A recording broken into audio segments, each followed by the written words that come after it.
Oh, tidak ada yang serupa. Kalau ada yang diri yang lain, maka diri yang lain itu tidak akan pernah sama dengan dirinya. Tuh. Ya. Karena dia mukhalafatul lil hawadits, tidak pernah sama, tidak pernah serupa, maka dia bersifat qiyamun binafsihi. Apa artinya? Berdiri dengan sendirinya. Apa maksud berdiri dengan sendirinya tuh?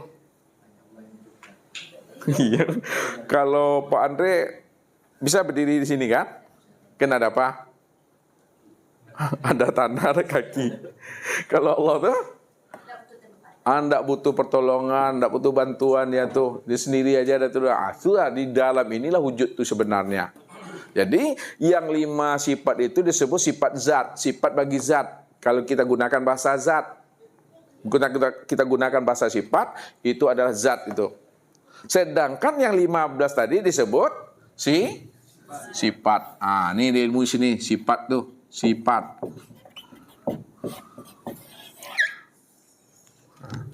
Maka kesempurnaan memandang diri zat itu, ya, yang sudah nyata dia, maka nyatanya zat itu berupa insan. Insan inilah disebut namanya sifat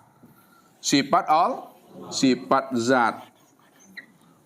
Pertanyaannya, kalaulah sifat itu tiada lain adalah nyatanya zat, pertanyaannya, ibu-ibu, bisakah Bapak Ibu memandang zat? Tidak. Bagaimana supaya Bapak Ibu bisa memandang zat? Mandangnya kepada Kenapa jalannya untuk memandang zat, jalannya itu kepada sifat?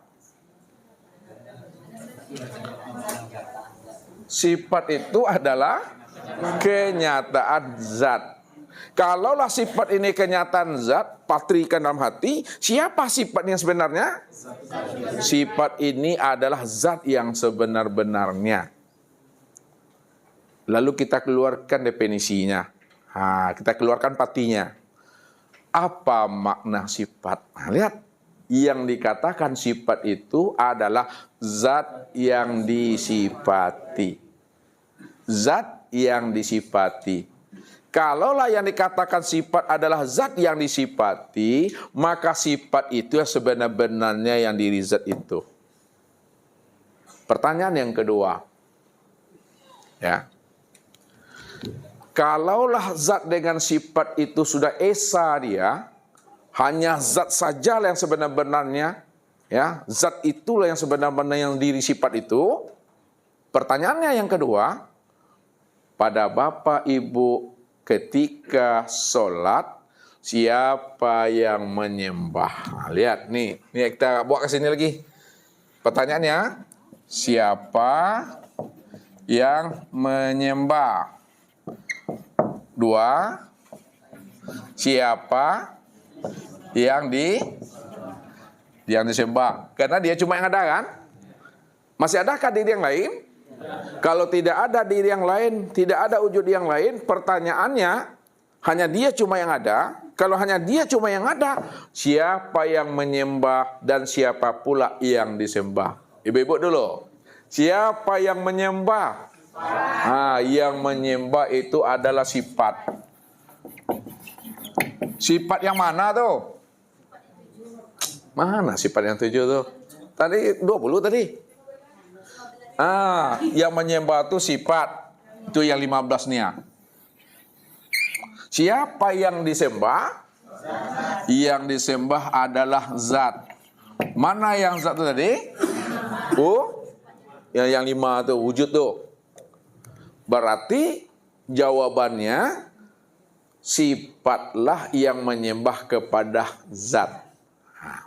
Kalau sifat yang menyembah kepada zat, sifat itu siapa namanya dan zat itu siapa pula namanya. Nih, sifat siapa namanya?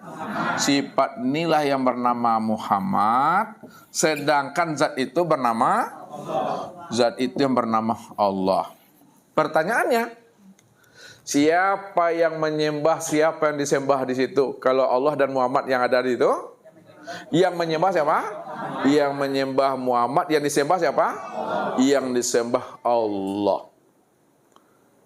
Kalaulah yang menyembah adalah Muhammad, yang disembah adalah Allah, ya.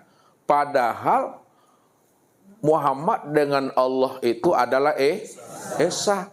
Tidak ada Muhammad, yang ada itu hanya Allah. Kalau ada Muhammad, ada Allah, dua wujud atau satu wujud tuh? Dua wujud tuh, bro. Lalu bagaimana cara mempatrikannya supaya satu wujudnya di situ? Karena dia cuma yang ada tadi. Nah, bagaimana cara memahaminya supaya dia satu wujudnya? Yang menyembah dan disembah satu orangnya. Ya, satu orangnya. Bagaimana cara memahaminya? Yang menyembah Muhammad, yang disembah Allah. Kan ada dua nama nih, Bu. Kalau dua nama, pada dia satu orangnya. Kalau satu orangnya, bagaimana cara memahaminya nih? Dibulatkan menjadi satu. Iya, dibulatkan jadi satu dia. Begini dia jadinya. Dibulatkan jadi satu, gini dia. Maksudnya? Karena Allah itu kan majasnya kan Muhammad tadi. Iya, majasnya Muhammad. Muhammad kan. Nah, Iya. dalam nama Tinggal patrikan lagi, mempatrikan.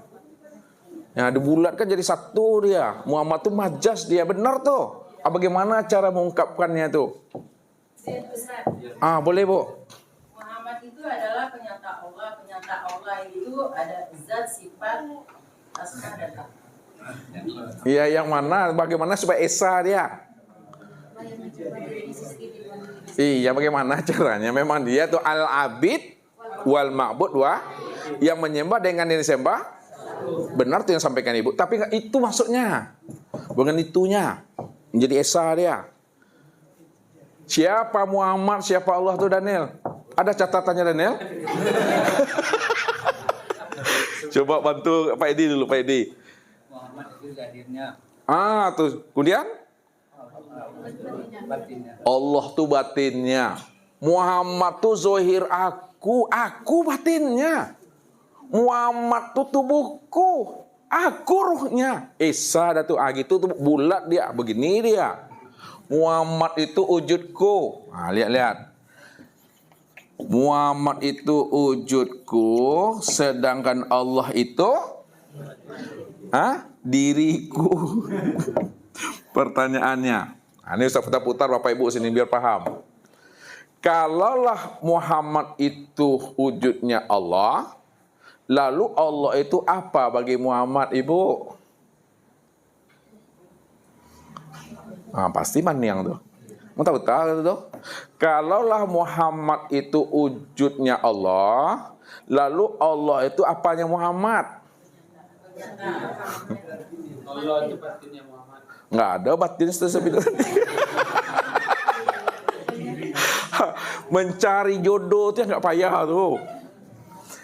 Kalaulah Muhammad itu wujudnya Allah, lalu Allah itu apanya Muhammad? Dirinya Muhammad. Paham itu? Ya. Kalau memang paham, Ustadz robah lagi bahasanya. Ibu-ibu jawab lagi. Kalau belum dapat, belum putus gaji dan belum pulang. Pertanyaannya, Ustadz tanya ibu-ibu nih, wakili semuanya.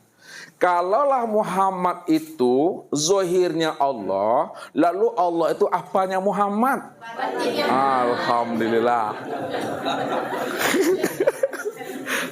Udah, ditanya lagi Bapak nih, tanya lagi. Ayo lihat. Ya. Kalaulah Muhammad itu bayang-bayang Allah, lalu Allah itu apanya Muhammad? Wujud bayang-bayang. Wujud bayang-bayang. Tuh. Terakhir lagi. Pak Edi.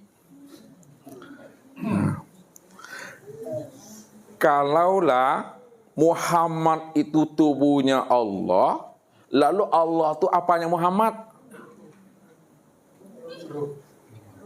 Ruhnya, Ustaz. Ruhnya siapa? Ruhnya Muhammad. Ruhnya Muhammad. Berarti Allah dengan Muhammad itu Esa. Ya, itu saja, mungkin udah Bapak Ibu udah capek aku nih ya. Itu saja, kita lanjutkan dengan muzakarah. Billahi taufiq wal hidayah. Wassalamualaikum warahmatullahi wabarakatuh.